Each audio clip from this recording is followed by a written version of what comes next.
Jadi ide-ide itu sebenarnya muncul uh, jadi spark of ideas.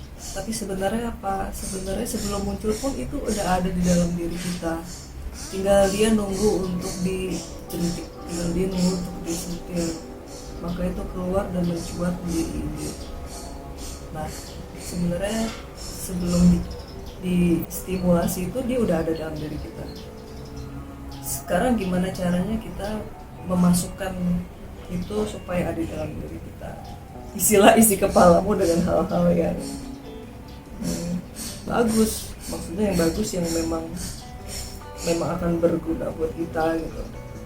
Karena apapun itu masuk dulu, informasi itu akan masuk dan sebenarnya tanpa sadar juga akan udah ngumpul di situ. Tinggal nanti kita butuh stimulan untuk memunculkan itu menjadi ide. Nah, untuk kita menabungnya itu kita harus banyak cari referensi yang bagus. Itu adalah tabungan kita. Nah, cari referensi itu dari mana? Ya dari mana aja. Karena kita proses kognitif kita itu menyerap apapun yang kita lihat dan kita dengar, kita raba, kita sensing, itu nanti masuk dulu ke sini dan akan berproses. Kita nggak akan nyangka kapan itu akan keluar sih. Jadi itu kadang suka gitu. Kita nggak akan nyangka kapan itu akan mencuat menjadi ide. Kayak tadi itu kan sebenarnya mitos ceker ayam itu kan sebenarnya hal yang udah tertanam dari dulu kan kita kecil, dan itu akan mencuat. Jadi ada stimulannya itu juga harus kita pertajam juga, apa yang mau kita pertajam dari situ, yang menantang diri sendiri sih, challenge seperti ini ya. Itu pakai kaca ya? Betul, pakai kaca. Jadi dia tidur ini juga. Nah itu juga salah satu eksplorasi saya, senang bermain di kaca.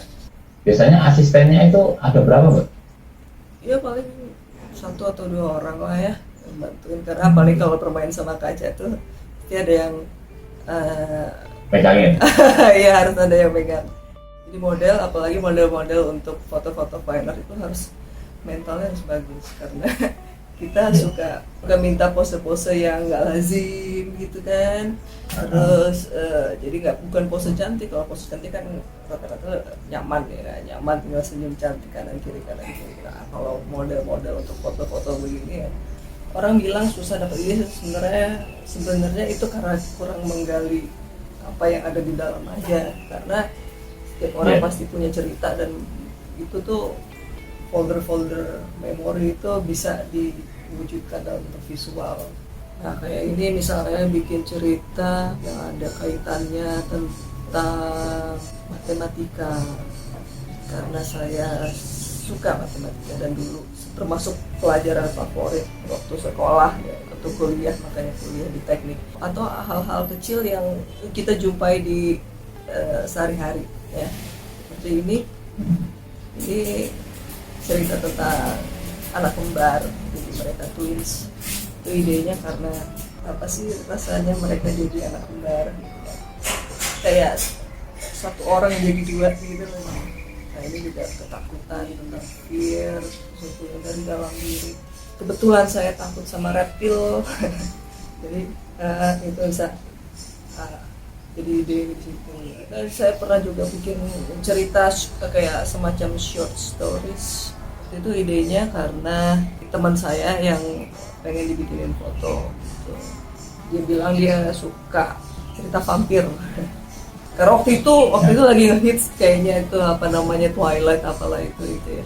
Ini kan agak matching nih ya sama style saya yang emang dulu tuh begini banget blog. Nah akhirnya mulailah saya meng-create story, ada gaya untuk bertuturnya juga ada. Itu lokasinya di mana itu? Pasar Baru, waktu itu di sebelah gedung Antara itu ada kayak rumah tua terbengkalai gitu. Sebenarnya yang tingkat itu ya? Yes, betul. Sebenarnya agak susah masuk ya, restricted area, tapi ya bisa lah.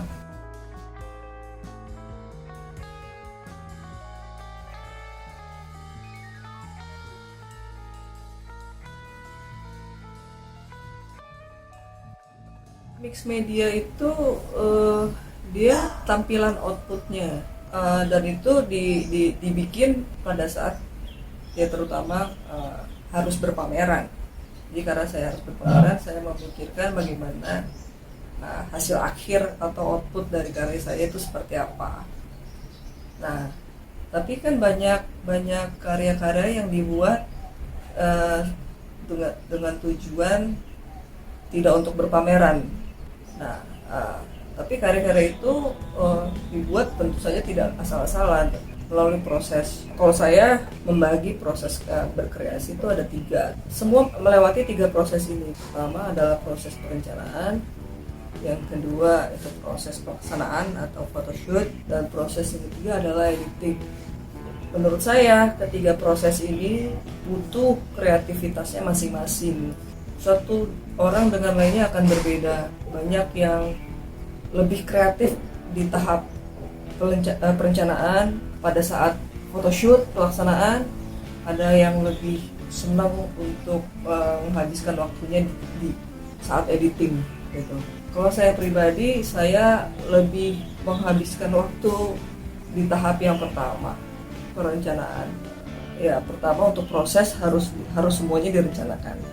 Ya kan, harus direncanakan dulu, mulai dari segala macam model, ada properti dan lain-lain.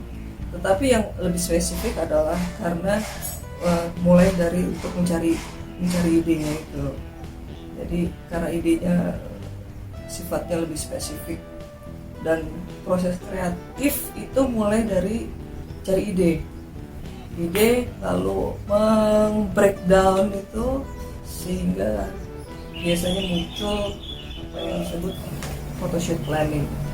Aku pengen tahu sebenarnya yang ini loh, yang proses kreatifnya, yang idenya yang dari yang waktu dipakai buat pameran di Taiwan. Menarik sih kayak gitu, dan saya rasa ini sesuatu yang harus kita bikin lagi.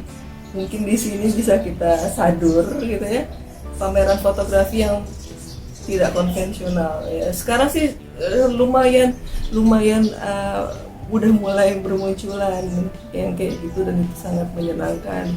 Semoga bisa lebih banyak lagi yang kayak gitu. Jadi pameran foto nggak harus tempel, tapi kita bisa bikin sesuatu yang sifatnya eksperimental seperti